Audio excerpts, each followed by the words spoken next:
اس کا جواب اصل میں کچھ ایسے طاقتور انقلابات میں چھپا ہے جنہوں نے تاریخ کا رخ ہی موڑ دیا۔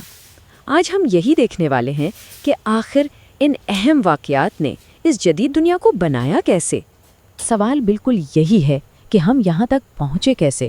سوچیں، ایک ایسی دنیا جہاں بادشاہوں کا حکم چلتا تھا، وہاں سے آج کی اس دنیا تک جہاں ہر شہری اپنے حقوق کی بات کرتا ہے۔ یہ اتنا بڑا سفر آخر طے ہوا کیسے؟ اور یہ کوئی معمولی تبدیلی نہیں تھی، یہ بہت بہت بڑی تبدیلی تھی۔ ذرا سوچیں نا، قرون وسطیٰ میں اگر کوئی کسان کے گھر پیدا ہوتا تو وہ کسان ہی مرتا تھا۔ قسمت پہلے سے لکھی ہوئی تھی، بادشاہ یا چرچ کے اختیار پر۔ سوال اٹھانے کا تو کوئی سوچ بھی نہیں سکتا تھا۔ اور اب آئیے آج کی دنیا میں، ایک ایسی دنیا جہاں ہم سب سمجھتے ہیں کہ اپنی تقدیر خود بنا سکتے ہیں، جہاں ہم طاقت کو چیلنج کر سکتے ہیں، اور جہاں عقل اور سائنس کو ترقی کی بنیاد سمجھا جاتا ہے۔ اور ہاں، یہ تبدیلی بڑے پرامن طریقے سے نہیں آئی، بالکل نہیں۔ یہ تو دھماکوں کا ایک پورا سلسلہ تھا، پرتشدد لیکن شاندار انقلابات جنہوں نے پرانے نظام کو جڑ سے اکھاڑ پھینکا۔ تو چلیے آج انہی ڈرامائی موڑوں کو سمجھتے ہیں جنہوں نے ہماری اس دنیا کو بنایا۔ تو سب سے پہلے بات کرتے ہیں سیکشن 1 کی، ذہن کا انقلاب۔ اسے آپ مغرب کا سافٹ ویئر اپڈیٹ بھی کہہ سکتے ہیں۔ یہ سب سے بنیادی تبدیلی تھی، کیونکہ یہ ایک ایسی فکری بیداری تھی جس نے آنے والے تمام انقلابات کے لیے زمین تیار کی۔ یہ سب شروع ہوا رینیسانس سے، جس کا مطلب ہے نیا جنم، اور یہ واقعی ایک نیا جنم ہی تھا۔ یورپ میں کلچر، آرٹ اور نئے آئیڈیاز کا ایک زبردست دھماکہ۔ کئی صدیوں میں پہلی بار ایسا ہوا کہ فوکس آسمان سے ہٹ کر زمین پر آیا اور خدا سے ہٹ کر انسان پر آ گیا۔ اور اس تبدیلی کی آگ کو بھڑکانے میں 3 اہم واقعات کا ہاتھ تھا۔ نمبر 1، 1440 کے آس پاس گٹنبرگ کی پرنٹنگ پریس۔ اس نے تو آئیڈیاز کو جنگل کی آگ کی طرح پھیلا دیا۔ پھر نمبر 2، 1453 میں قسطنطنیہ کا زوال۔ اس سے یونانی علم کی ایک لہر پورے اٹلی میں پھیل گئی۔ اور آخر میں 1517 میں مارٹن لوتھر نے سیدھا چرچ کے اختیار کو ہی چیلنج کر دیا، جس سے یورپ کا مذہبی اتحاد ہمیشہ کے لیے ٹوٹ گیا۔ اس پوری تبدیلی کے مرکز میں ایک انقلابی خیال تھا جسے کہتے ہیں ہیومنزم، یعنی اب فوکس آخرت میں نجات پر نہیں تھا، بلکہ اس بات پر تھا کہ انسان یہاں اسی زمین پر کیا کچھ حاصل کر سکتا ہے۔ اچانک سے ایک فرد اپنی عقل اور کریٹیوٹی کے ساتھ سینٹر سٹیج پر آ گیا، اور اس نے اس پرانے نظریے کو چیلنج کیا کہ تقدیر صرف اوپر والے کے ہاتھ میں۔ اور دیکھیے، جب لوگوں نے سائنس اور آرٹ جیسی چیزوں پر سوال اٹھانا شروع کیے تو یہ تو ہونا ہی تھا کہ وہ سب سے بڑی اتھارٹی یعنی چرچ پر بھی سوال اٹھاتے۔ اسی فکری بیداری نے آگے چل کر ریفارمیشن یعنی اصلاحی تحریک کی بنیاد رکھی، جس نے یورپ کا پورا مذہبی منظرنامہ ہمیشہ کے لیے بدل کر رکھ دیا۔ چلیے اب آتے ہیں سیکشن 2 پر، قومی ریاست کی پیدائش۔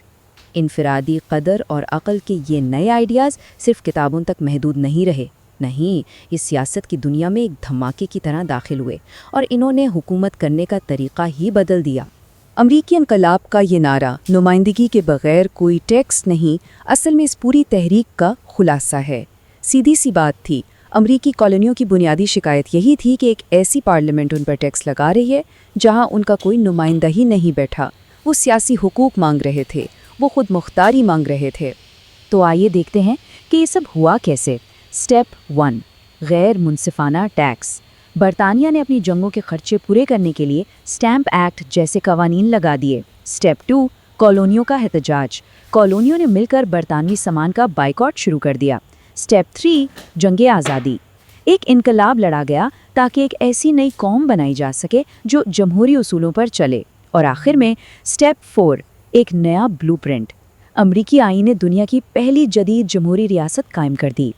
اب اسی دوران فرانس میں معاشرہ بالکل ایک بارود کے ڈھیر پر کھڑا تھا۔ ذرا اس عدم توازن کو تو دیکھیے۔ آبادی کا 3% سے بھی کم حصہ یعنی پادری اور امراء ساری دولت اور مراد کے مالک تھے، لیکن ٹیکس کوئی نہیں دیتے تھے، اور باقی کے 97% لوگ وہ ملک کا سارا مالی بوجھ اٹھاتے تھے۔ یہ تو بالکل انقلاب کی ریسیپی تھی۔ اور اسی ناانصافی کے جواب میں وہ مشہور نعرہ بلند ہوا، آزادی، مساوات، بھائی چارہ۔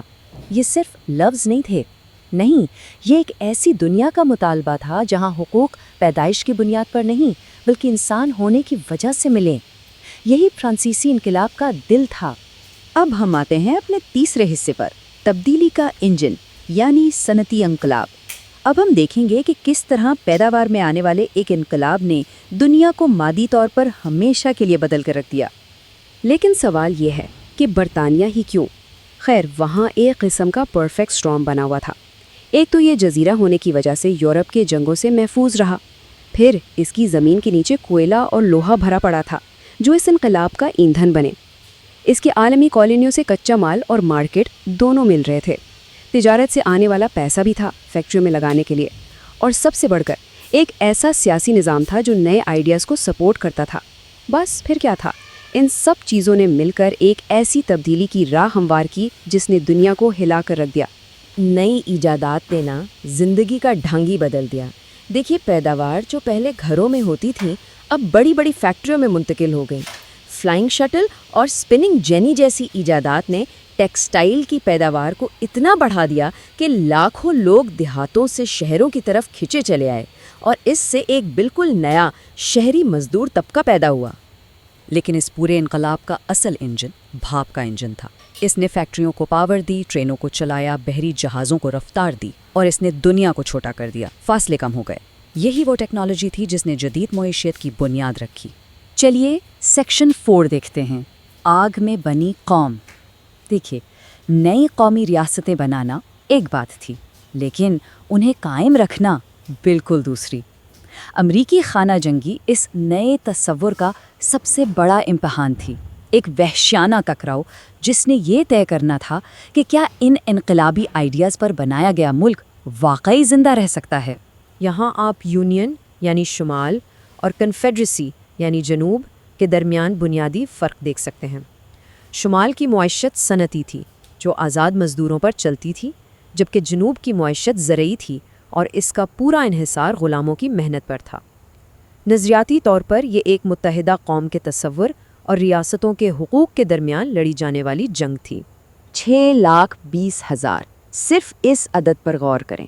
یہ وہ جانیں تھیں جو صرف ایک سوال کا جواب دینے کے لیے قربان ہو گئیں، کیا امریکہ ایک ناقابل تقسیم قوم ہے یا صرف الگ الگ ریاستوں کا ایک مجموعہ؟ یہ جدید قومی ریاست کی پہچان قائم کرنے کی ایک بہت ہی خوفناک خونی قیمت تھی۔ اور اب آتے ہیں آخری حصے پر، ہماری دنیا کا بلو پرنٹ یعنی انقلاب کی میراث۔ تو آئیے سمیٹتے ہیں کہ ان تاریخی انقلابات سے ہمیں کیا پائیدار اصول ملے۔ تو اس سارے ہنگامے کے بعد ہمارے ہاتھ کیا لگا؟ ہمیں اپنی جدید دنیا کا نقشہ ملا، یعنی وہ بنیادی چیزیں جن پر آج ہماری دنیا کھڑی ہے۔ ہر فرد کے حقوق کا تصور، یہ یقین کہ حکومت عوام کی خدمت کے لیے ہے، ایک عالمی معاشی نظام جو ہم سب کو جوڑتا ہے، خود قومی ریاست کا کانسیپٹ، اور سائنسی اور تکنیکی ترقی کا وہ نہ رکنے والا انجن جو ہمیں مسلسل آگے بڑھا رہا ہے۔ ہماری آج کی دنیا کا ہر پہلو انہی انقلابی لمحات سے جڑا ہوا ہے۔ ان انقلابات نے ہماری دنیا بنائی، یہ تو طے ہے، لیکن تاریخ کبھی رکتی نہیں۔ تو اب سوال یہ اٹھتا ہے کہ وہ کون سی قوتیں ہیں، ٹیکنالوجی، نئے آئیڈیاز، ماحولیاتی تبدیلیاں جو اگلے انقلاب کی بنیاد رکھ رہی ہیں، اور آنے والی دنیا کو کون بنائے گا؟ یہ ایک ایسا سوال ہے جو ہم سب کو سوچنا چاہیے۔